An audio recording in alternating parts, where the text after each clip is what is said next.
तो हमारा पहला क्वेश्चन है कि बिग बैंग सिद्धांत का प्रतिपादन किसने किया था। ऑप्शन ए है जॉर्ज लेमेंटे, बी कांट, गौ जेम्स जीन्स, घ एडविन हब्बल।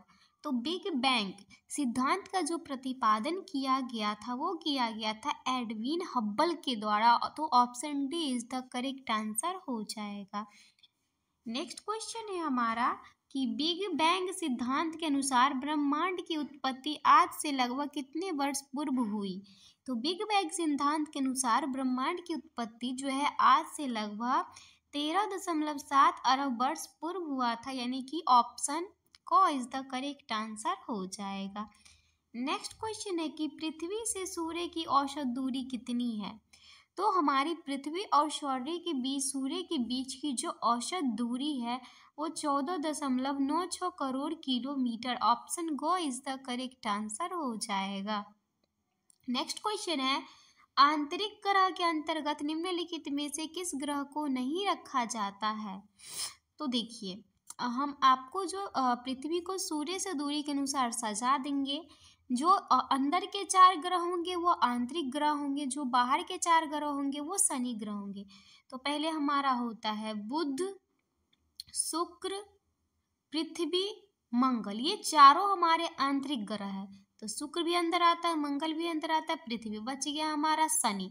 ये बाहर वाले बाह्य जो है, मतलब आंतरिक ग्रह नहीं कहलाते, बाह्य कहलाते। तो ये आंसर हो जाएगा। नेक्स्ट क्वेश्चन है हमारा कि निम्नलिखित में से किस युग को डायनासोर का युग कहा जाता है। पर्मियन, कार्बोनिफेरस, जुरासिक या कैम्ब्रियन। तो डायनासोर का युग कहा जाता है जुरासिक युग को। ओके। नेक्स्ट क्वेश्चन है हमारा कि पृथ्वी पर जीवन का प्रारंभ आज से लगभग कितने वर्ष हुआ था। तो पृथ्वी पर जीवन का प्रारंभ आज से लगभग 3 अरब 80 करोड़ वर्ष पूर्व हुआ था। नेक्स्ट क्वेश्चन देखते हैं। हमारा अगला क्वेश्चन है 7 नंबर, निम्नलिखित में से कौन सी गैस सौर विकिरण के लिए पारदर्शी है जबकि पार्थिव विकिरण के लिए अपारदर्शी है। ऑप्शन ए क है ऑक्सीजन, ख नाइट्रोजन, ग हीलियम और घ कार्बन डाइऑक्साइड। तो सौर गैस के लिए सौर गैस विकिरण के मतलब सौर विकिरण के लिए पारदर्शी, जबकि पार्थिव विकिरण के लिए अपारदर्शी जो गैस है वो है कार्बन डाइऑक्साइड। नेक्स्ट क्वेश्चन है कि मानव के लिए वायुमंडल का सबसे महत्वपूर्ण घटक निम्नलिखित में से कौन है। जल वाष्प, धूल कण, नाइट्रोजन या ऑक्सीजन। तो मानव के लिए सबसे जो महत्वपूर्ण घटक होगा वो है हमारा जल वाष्प। वायुमंडल का सबसे महत्वपूर्ण घटक कौन है? जल वाष्प। नेक्स्ट क्वेश्चन है कि निम्नलिखित में से कौन वायु की उस दशा को दर्शाता है जिसमें वायु में नमी उसकी पूरी क्षमता के अनुरूप होती है। सापेक्ष आर्द्रता, निरपेक्ष आर्द्रता, विशिष्ट आर्द्रता या संतृप्त आर्द्रता। तो हमारा क्वेश्चन नंबर 9 का आंसर हो जाएगा संतृप्त आर्द्रता। नेक्स्ट क्वेश्चन है कि पृथ्वी की लगभग 50% वनस्पति प्रजातियां किस प्रकार के वन में पाई जाती है।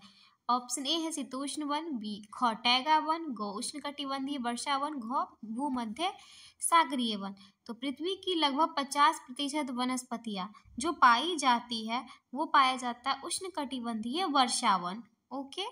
नेक्स्ट क्वेश्चन देखते हैं। 11th नंबर क्वेश्चन है कि संकटपन पौधों और जीवों की प्रजातियों तथा उनके संरक्षण के लिए रेड डाटा सूची किसके द्वारा जारी किया जाता है। तो वो जारी किया जाता है अंतरराष्ट्रीय आपका IUCN के द्वारा। IUCN के द्वारा, जो ऑप्शन में नहीं है इसका हो जाएगा हमारा अंतरराष्ट्रीय श्रम संगठन, स्वास्थ्य संगठन। नहीं, इनमें हमारा ऑप्शन ही नहीं है। नेक्स्ट क्वेश्चन है हमारा कि जैव विविधता का संरक्षण निम्नलिखित में से किसके लिए सर्वाधिक महत्वपूर्ण है। जंतु के लिए, पौधों के लिए। तो किसके लिए होगा? दोनों के लिए। किसके लिए? दोनों के लिए। 1992 में पृथ्वी सम्मेलन का आयोजन कहाँ हुआ था। तो रियो डी जेनेरियो में हुआ था, जो ब्राजील की उस टाइम में राजधानी थी, बट वर्तमान समय में ब्राजील की राजधानी क्या है? ब्रासीलिया। नेक्स्ट क्वेश्चन है भूगोल के धरातल के विभिन्न भागों में कारणात्मक रूप से संबंधित तथ्यों में भिन्नता का अध्ययन करता है। यह कथन किसका है? रिचर्ड हार्टसॉन का, अल्फ्रेड हेटनर का, हम्बोल्ट का या कार्ल रीटर का। तो यह कथन है अल्फ्रेड हेटनर का। नेक्स्ट क्वेश्चन है, टॉप 40 क्वेश्चन करने वाले, तो जिन लोगों ने वीडियो को लाइक नहीं किया वो लाइक कर लीजिएगा। निम्नलिखित में से किसे भौतिक लक्षण कहा जा सकता है? बंदरगाह, मैदान, सड़क या जल उद्यान। तो भौतिक लक्षण किसे कहा जा सकता है? तो वो कहा जा सकता है मैदान को। नेक्स्ट क्वेश्चन है कि पृथ्वी की उत्पत्ति से संबंधित निहारिका परिकल्पना किसके द्वारा दिया गया है? Laplace, Edwin Hubble, Immanuel Kant या चैम्बरली। तो पृथ्वी की उत्पत्ति से संबंधित निहारिका परिकल्पना लाप्लास के द्वारा दिया गया है। नेक्स्ट क्वेश्चन है हमारा कि खगोलीय दूरी मापने की इकाई निम्नलिखित में से कौन है? तो खगोलीय दूरी इकाई मापने की वो हम प्रकाश वर्ष के द्वारा मापते हैं। नेक्स्ट क्वेश्चन है कि कौन भूकंपीय तरंग तरल एवं ठोस दोनों में गमन करती है? पी तरंग, एस तरंग, एल तरंग या इनमें से कोई नहीं। तो भूकंपीय तरंग तरल एवं ठोस दोनों में जो गमन करता है वो पी तरंग होता है। कौन सा तरंग होता है? पी तरंग। निम्नलिखित में से कौन जोवियन ग्रह का उदाहरण है? बुध, शुक्र, मंगल या पृथ्वी। जोवियन ग्रह का जो हमारा उदाहरण है वो है बृहस्पति। नेक्स्ट क्वेश्चन है, निम्नलिखित में से कौन पार्थिव ग्रह का उदाहरण है? तो मैंने भी बताया था शुक्र हो जाएगा, वो अंदर के जो 3 सूर्य की दूरी के अनुसार सजाया गया है। पृथ्वी की उत्पत्ति आज से लगभग कितने वर्ष पूर्व हुई थी? तो पृथ्वी की उत्पत्ति आज से लगभग 4.6 अरब वर्ष पूर्व हुआ था। नेक्स्ट क्वेश्चन है कि पृथ्वी की त्रिज्या कितनी है? तो पृथ्वी की जो त्रिज्या है वो 6370 किलोमीटर। ऑप्शन को इज द करेक्ट आंसर हो जाएगा। नेक्स्ट क्वेश्चन है कि भूकंप की तीव्रता किस स्केल से मापी जाती है? तो मुझे नहीं लगता ये क्वेश्चन किसी को नहीं पता होगा। Richter scale. क्या हो जाएगा हमारा? Richter scale. नेक्स्ट क्वेश्चन है कि ग्रेनाइट किस प्रकार के चट्टान का उदाहरण है? आग्नेय, अवसादी, कायांतरित या इनमें से कोई नहीं। तो ग्रेनाइट जो है वो आग्नेय चट्टान का उदाहरण है। नेक्स्ट क्वेश्चन है हमारा कि संवहन तरंग सिद्धांत का प्रतिपादन किनके द्वारा किया गया था? तो संवहन तरंग सिद्धांत का प्रतिपादन जो है वो हैरिस हेस के द्वारा किया गया था। नेक्स्ट क्वेश्चन है कि सागरीय अध स्थल विस्तार का सिद्धांत किनके द्वारा दिया गया था? Morgan, Arthur Holmes, Harry Hess या अल्फ्रेड वेगनर। तो सागरीय अध स्थल विस्तार का जो सिद्धांत दिया गया था वो हैरिस हेस के द्वारा दिया गया था। नेक्स्ट क्वेश्चन है कि मैग्मा के ठंडा होने से किस प्रकार के चट्टान का निर्माण होता है? आग्नेय, अवसादी, कायांतरित या इनमें से कोई नहीं। तो मैग्मा के ठंडा होने से जो है वो आपका आग्नेय चट्टान का निर्माण होता है। नेक्स्ट क्वेश्चन है कि संगमरमर किस प्रकार के चट्टान का उदाहरण है? आग्नेय, अवसादी, कायांतरित या इनमें से कोई नहीं। तो जो हमारा संगमरमर होता है वो कायांतरित चट्टान का उदाहरण है। नेक्स्ट क्वेश्चन है कि प्रादेशिक उपागम का परिवर्तन किस भूगोलवेत्ता द्वारा किया गया था? कार्ल रिटर, हम्बोल्ट, कांट या हेटनर। तो प्रादेशिक उपागम का प्रवर्तन जो किया गया था वो किया गया था कार्ल रिटर के द्वारा। नेक्स्ट क्वेश्चन है कि क्रमबद्ध भूगोल किसके द्वारा परिवर्तित किया गया? हम्बोल्ट, हेटनर, रिटर या हार्ट्सऑर्न। तो क्रमबद्ध भूगोल जो है वो किनके द्वारा परिवर्तित किया गया था? हम्बोल्ट के द्वारा। किनके द्वारा? हम्बोल्ट के द्वारा।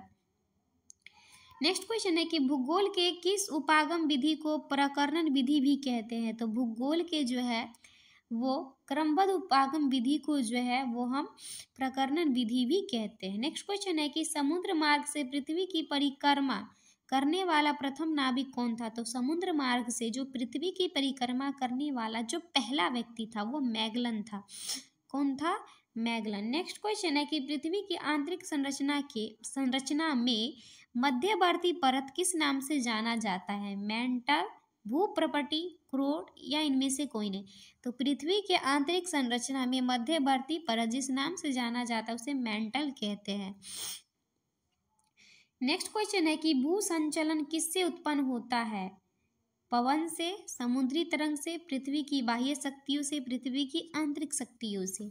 तो भू संचलन जो उत्पन्न होता है वो पृथ्वी की आंतरिक शक्तियों से। नेक्स्ट क्वेश्चन है ज्वालामुखी और भूकंप किस प्रकार की क्रियाएं हैं? धीमी, आकस्मिक, मौसमी या वायु दाब से उत्पन्न होने वाली। तो ज्वालामुखी और भूकंप कैसी प्रक्रिया है? आकस्मिक प्रक्रिया है, कभी भी हो सकती है। नेक्स्ट क्वेश्चन है कि वायुमंडल में सर्वाधिक मात्रा में कौन सी गैस पाई जाती है? तो सभी लोगों को पता होगा, नाइट्रोजन पाया जाता है 78%। नेक्स्ट क्वेश्चन है कि सभी प्रकार की मौसमी घटनाएं वायुमंडल की किस परत में होती है? तो क्षोभ मंडल में। जो हमारा सबसे निचला परत होता है वो कौन सा होता है? क्षोभ मंडल। कौन सा होता है? क्षोभ मंडल। नेक्स्ट क्वेश्चन है कि निम्नलिखित में से कौन वर्षण के अंतर्गत शामिल नहीं किया जाता? संघनन, ओला, तुषारपात या वर्षा? तो किसके वर्षण के अंतर्गत किसे शामिल नहीं किया जाता है? तो वो संघनन को। नेक्स्ट क्वेश्चन है कि विश्व पर्यावरण दिवस कब मनाया जाता है? सभी को पता होगा, 5 जून को। कब मनाया जाता है? 5 जून को। तो इस वीडियो का लास्ट और आखिरी क्वेश्चन है कि निम्नलिखित में से कौन जीव मंडल को प्रदूषित कर रहा है? पेड़ पौधे, कृषि विकास, औद्योगिक विकास या जलवायु परिवर्तन? तो जीव मंडल को प्रदूषित कौन कर रहा है? औद्योगिक विकास। आई होप आपको ये वीडियो पसंद आया हो। जरूर कमेंट में बताइएगा कि आपके कितने सही हुए, और वीडियो आपको कैसी लगी कमेंट में जरूर बताइएगा। And thanks for watching the full video.